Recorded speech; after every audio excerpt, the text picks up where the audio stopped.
আজকে একটু ডিফারেন্ট টাইপের ব্লগ নিয়ে হাজির হলাম। অবস্থা, সবাই কেমন আছো? ইফতারির ভিডিও আমাদের এরকম করা হয়নি, কম বেশি সবাই দেখলাম ইফতারির সুন্দর সুন্দর ব্লগ দিচ্ছে, কিন্তু আমি কি ব্লগ করব আমি সেটা খুঁজেই পাই না। আজকের ব্লগটা আমি সেহরি থেকে শুরু করছি। এতে ভাত খাওয়ার পরে না আমার একটু অন্য কিছু খেতে ভালো লাগে, বিশেষ করে খেজুর।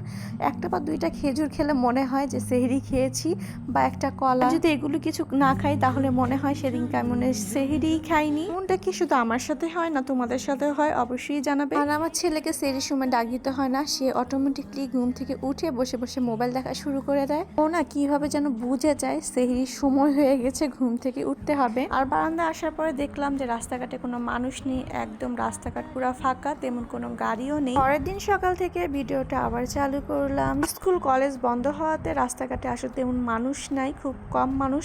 না অন্য সময় তো প্রচুর পরিমাণ রাস্তায় ভিড় থাকে, সেটা দাঁড়িয়ে দাঁড়িয়ে দেখে। আর এখন ফাঁকা রাস্তা দেখতে ভালোই লাগছে। আর এদিকে পাখির খাবার শেষ হয়ে গিয়েছে, পাখিদের খাবার দিচ্ছি। আর ওরা সকাল হলে দেখা যায় পুরা খাবার ছড়িয়ে ছিটিয়ে ফেলেই দেওয়ার। একজনের কাছ থেকে জানতে পারলাম আমার দুইটা পাখি হলো ছেলে পাখি। তো দোকান থেকে যখন কিনে এনেছি তখন আমি ওই লোকটাকে বলেছি যে আমার একটা মেয়ে পাখি লাগবে, আমার ছেলে পাখি আছে। তো সে বলেছে এটাই মেয়ে পাখি। আমি এতদিন জানতাম যে মেয়ে পাখি ওইটা, এখন জানতে পারলাম ওইটাও ছেলে পাখি। জন্যই তো কোনো ডিম দিচ্ছে না, কতদিন ধরে আশায় বসে আছি হয়তো বা ডিম দিবে, আরো নতুন নতুন পাখি হবে, সুন্দর সুন্দর পাখি পাবো। কি আর করবো এখন, আর এখন তো চেঞ্জ করে দিবে কিনা জানি না।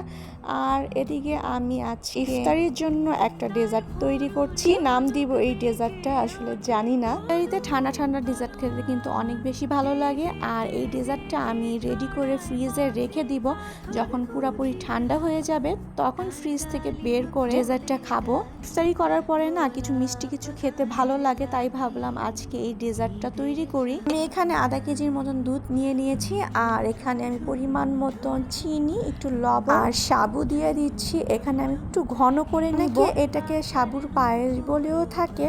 আমি অতিরিক্ত ঘন করব না, মানে এখন যেরকমটা আছে আমি এরকমটাই নামিয়ে নিব, তারপরে ফ্রিজে রেখে দিব, ঠান্ডা হলে আরেকটু ঘন হয়ে যাবে। আমি সাবুর পায়েসটা ফ্রিজে রেখে দিয়েছি। আর এদিকে আমি ফলগুলো কেটে নিচ্ছি।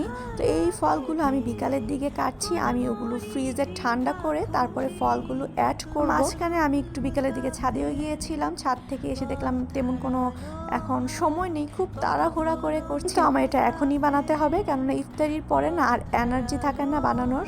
আর আমি এখানে আপেল কেটে নিচ্ছি, আর এখানে আঙুর দিব আর খেজুর দিব। এখানে চাইলে কলাও দেওয়া যায়। আর এখানে আমি ডালিমও ইউজ করব। ফলটা যার যার মতন সে ইউজ করতে পারবেন, কমলা ইউজ করতে পারবেন, মালটা ইউজ করতে পারবেন।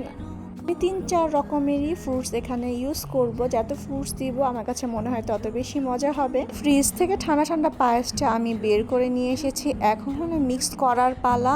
আর এই জায়গায় আমি ঠান্ডা ঠান্ডা ডেজার্টের সাথে সব ফ্রুটসগুলো দিয়ে দিচ্ছি। আর কিছু ফ্রুটস না আমি রেখে দিচ্ছি যে উপর দিয়ে দিব, দেখতে বেশি সুন্দর লাগবে। এটা না কিছুটা ফালুদার মতন, ফালুদার মধ্যে তো জেলি দেওয়া হয়, নুডলস অনেক কিছু ইউজ করা হয়। আমি তেমন এখানে কিছুই ইউজ করব না। ফার্স্টে দিয়ে আমি আবার এখানে আইসক্রিমও অ্যাড করে দিব, কিন্তু সেই ক্লিপটা না আমার আর নেওয়া হয়নি, তাই আমি এখানে শেয়ার করতে পারছি না। ঠান্ডা ঠান্ডা এই ডেজার্টটা খেতে অনেক বেশি মজার ছিল। তারপরে এরকম ঠান্ডা ঠান্ডা ডেজার্ট খেতে আমার কাছে অনেক বেশি ভালো লাগে। ফেসবুকে দেখলাম অনেক সুন্দর করে রমজান উপলক্ষে সাজিয়ে গুছিয়ে কত সুন্দর করে ভিডিও করে। আমি কেন একটু ব্যতিক্রম থাকবো, আমিও একটু চেষ্টা করছি একটু সুন্দর করে অর্গানাইজ করার জন্য। জানি না কতটুকু সুন্দর একটা লুক আনতে পারবো, বাট চেষ্টা করছি যেন সুন্দর একটা লুক আসে। এই টাইপের সুন্দর ভিডিও করতে গেলে না অনেক বেশি সময় দিতে হয়, আর এই কাজটা কিন্তু আমি ইফতারির পরেই করছি। এর আগে আমার এরকম কাজ করা আসলে সম্ভব না, এই রোজা রেখে আমি পুরো ক্লান্ত হয়ে যাই। এই টাইপের ভিডিওগুলো না আমার খুবই ভালো লাগে, আমিও চাচ্ছিলাম এই টাইপের একটা ভিডিও তৈরি করি। আর আমি একে একে সব কিছু সুন্দর করে গুছিয়ে নিচ্ছি। ভিডিওর পিছনে অনেক পরিমাণ কষ্ট করতে হয়, আসলে দেখতে যতটা সহজ হয় আর পিছনে প্রচুর পরিমাণ কষ্ট থাকে। এই যে ফাইনাল লুকটা মাশাআল্লাহ আমার কাছে তো অনেক বেশি ভালো লাগছে। এই টাইপের ভিডিও যদি তোমাদের অনেক বেশি পছন্দ হয় তাহলে আমাকে অবশ্যই কমেন্টে জানাবে। আরো সুন্দর সুন্দর ভিডিও নিয়ে হাজির হব ইনশাআল্লাহ। সবাইকে রমজানের অনেক অনেক শুভেচ্ছা। আজকের ভিডিওটা এই পর্যন্তই। আল্লাহ হাফেজ, আসসালামু আলাইকুম।